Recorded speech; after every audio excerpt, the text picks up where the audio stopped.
Out. Okay, we're recording. Okay, so I worked in the 2 days of the hackathon on creating a Docker volume plugin, which provides persistent storage for Docker containers. First off, I'll start with what a container is, because there might be people that don't know what they are. Basically, this is the definition from the Docker website. They're a standard unit of software that can be packaged, that packages up code and all of the dependencies needed to run that code, so that applications can be easily deployed in different locations in the same environment and running in the same environment. Basically, it's a high level of abstraction that allows this.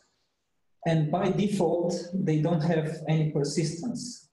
So there are options to add persistence to Docker containers, like mounting local directories from the Docker host, or using other storage providers. Like there are plugins for Docker for Azure, DigitalOcean, BlueStarFS, Nimble Storage, vSphere Storage, and different other storage solutions. Like DataCore, let me add. And also DataCore, yeah. Okay, so why would we want to implement a plugin? Basically, it makes it very easy to manage mounting Lucid file spaces when using Docker containers and attaching those mounted file spaces to them. So you don't need to install Lucid separately, you just install the plugin. Also, you don't need to manually start and stop the Lucid daemons and manage all the instances. And of course, the benefit of using Lucid as a Docker storage is that the data is accessible from anywhere, so you can move that container to any physical location, even across the globe, and it will be able to still access the same data. Unlike basically any other solution that I'm aware of, because they all have various limits in terms of location. Obviously, the hardware vendors, you're tied to the host, yes, where the storage is on. For the software vendors, you're still limited in some way or another. Here, you gain true flexibility. You can deploy it anywhere in the world, and in theory, it should work. Yes, I'm not sure about Azure and other solutions.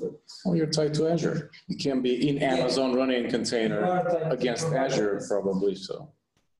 So here is the high-level overview. Basically, you can have multiple containers running in multiple physical locations, and each of those containers can access a Lucid volume, which is like a new abstraction that is specific to Docker. And basically, then you have the Lucid file space, which is somewhere in the cloud. But all of the containers can access this file space via the Lucid volume abstraction, basically. Here's how it works on the host. So the host, a Docker host is basically a virtual physical machine that can hold multiple containers and has a Docker daemon running on it, which manages the containers. As you can see on the right side, the Docker daemon is a process that can create and manage multiple containers. And the volume plugin basically exposes an API to the Docker daemon that allows it to create volumes. And then it also automatically attaches them to any container that requests it. So basically the containers and the system administrator doesn't need to actually know about Lucid daemons and how to manage the lifecycle of the file space. They only need to know the name of the file space and the password, basically. This is a more detailed diagram showing the architecture of the plugin. Basically, the plugin runs in a special container which is not visible as a regular Docker container, but it's still a sandbox environment where it has its own file system, its own process space, and so on. And this container runs a single process, which is the Docker plugin that I've implemented. And then this Docker plugin can start multiple Lucid daemons. Those daemons will create mount points, as we know. And then using the API between the Docker daemon and the plugin, the Docker daemon can know can basically access the mount points that are created from the Lucid daemons, and it can propagate them to the container that requires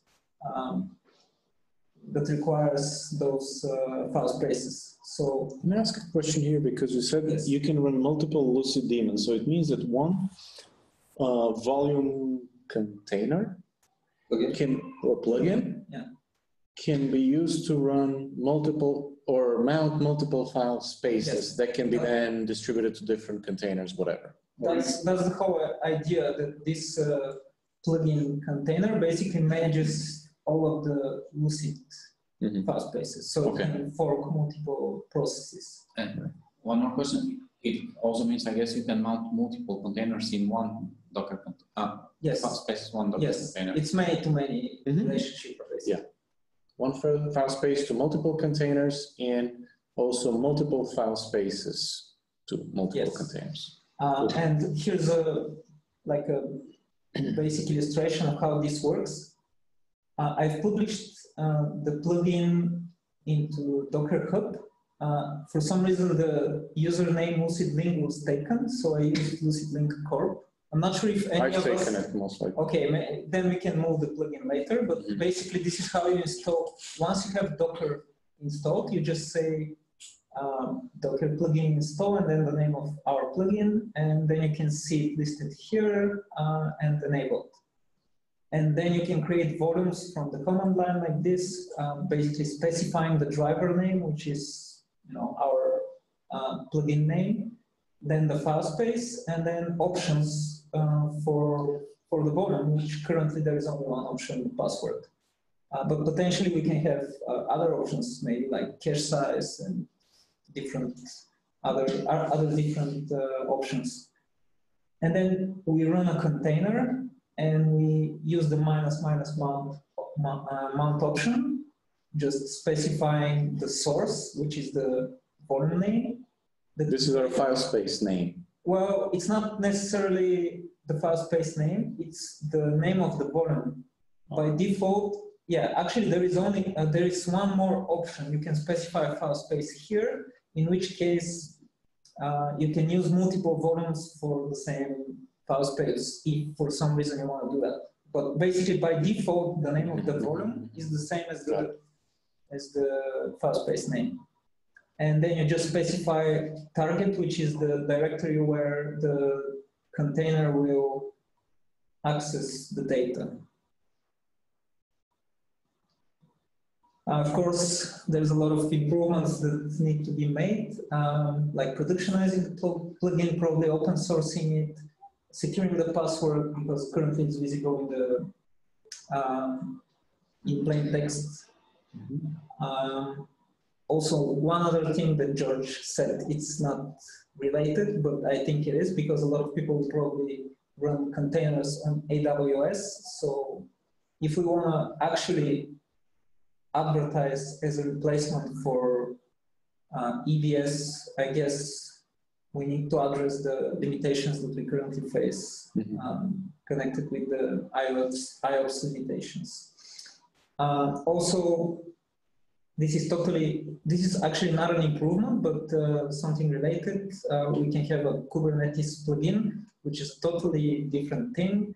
It's a different API, different way to implement it and deploy it, but basically it's a more managed way to tie the life cycle of volumes to container and pods lifecycle.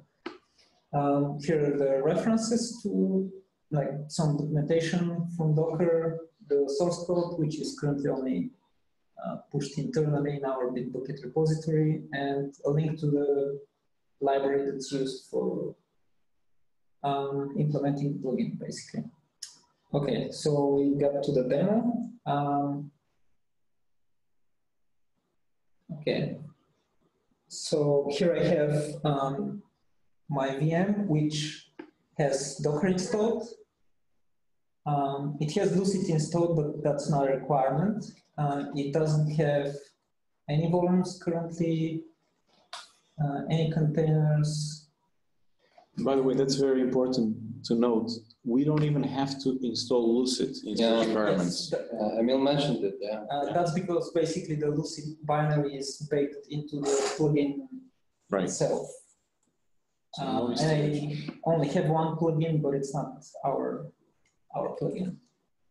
So then I do Docker plugin install.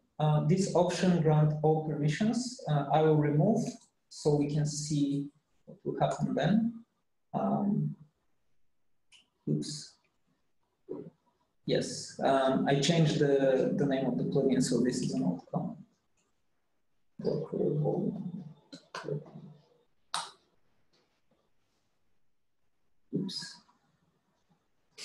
Alpha not found. Oh, right. No, it's also the wrong name. Let me find the correct name.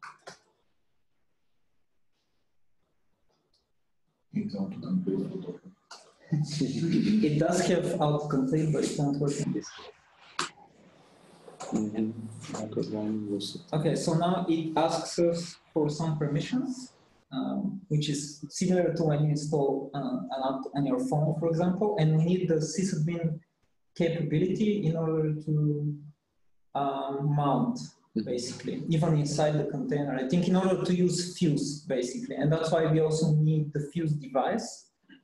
And the mount thing is so that we can basically expose the mount point outside this plugin container. And the network, I'm not sure why it needs to be host. I tried using Bridge, but it doesn't work for some reason with plugins. So that's also something that probably needs to be looked at. So we will grant the permissions. And when we do Docker plugin. This is the moment of installing our Lucid, essentially. Yes, and we can see it enabled. And if we inspect the processes, we'll see this process, which is actually running in a container, although we see it in the process list, but that's usual for processes running in containers on Linux. That's actually the plugin sitting there and waiting for basically requests for creating, deleting, and managing plugin volumes. Okay, so I've created one test Docker Compose for WordPress. Basically, I have two file spaces. One is called WordPress, the other one is called WordPress MySQL or MySQL. Basically, the idea is that I want to use this to provide persistence for WordPress running inside containers. So I have a Docker Compose file which says I want to run one container running MySQL, and I want to attach the MySQL data container to it, and this is where I define the volume. Sorry, MySQL data volume to it. I basically say I want to use the driver and I want to use this file space and password. Similarly, we have WordPress data, which is basically a volume that I'm attaching to this directory inside the container. The idea is that if you upload things like images to WordPress, it will save them there. So it's part of the, and also if you edit some of the source code of WordPress, or install plugins and themes and stuff like that, they will end up here. So it's not enough to only have the MySQL database. So I will start this up. So while it's starting, by default, well, you cannot configure this, but basically always the plugin is synchronizing first. So it's making sure that all the metadata is up to date before returning success that the volume is created. And I do a similar thing on shutdown, basically when the volume is unmounted, but I also additionally make sure that there is no dirty data. because I was getting some corruptions in the MySQL database. If I don't That's practically production. Okay, so we have WordPress running. We need to install it. Just create a user, which will be stored in the database.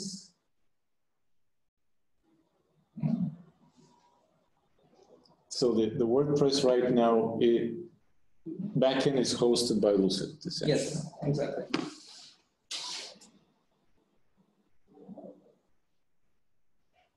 Okay, so I'm gonna create a post. Actually, I'll delete this one. I'll create a new one.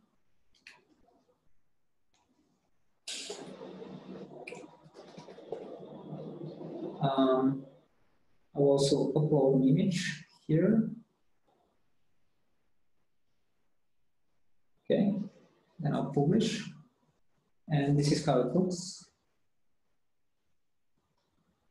Basically, we have one blog post. Okay, so I'll stop the containers now, which will unmount the forms.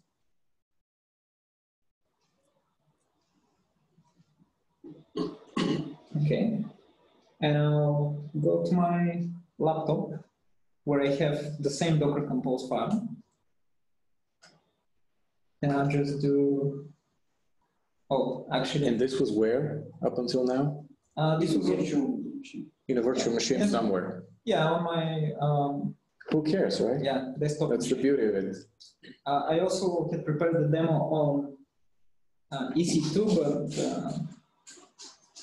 it's easier to do it on my laptop. It will take less time. So I don't have. I've also removed the plugin from here, so I need to install it. Install. This time it's the correct name. Okay.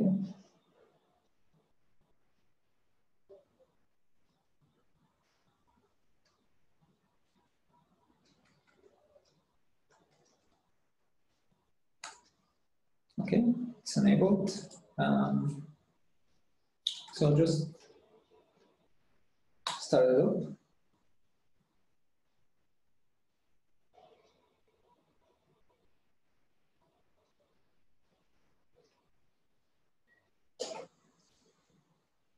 It's probably mounting Lucid right now. Oops. Error one mounting. Interesting. Okay, so it broke. No such power there.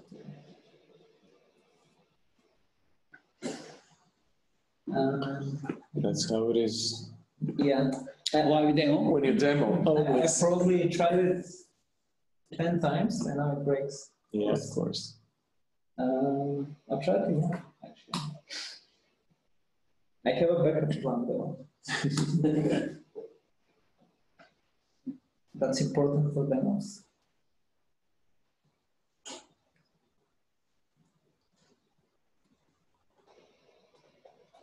Okay, so I have. Did it start? No. It didn't? I'm going with the backup. Okay. I don't have the plugin here either.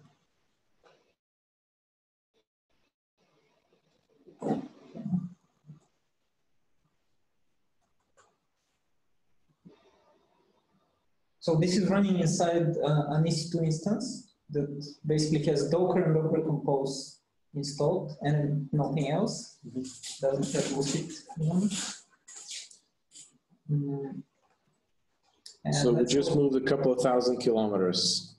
Yes, pretty much. It's running in, I don't know, actually where.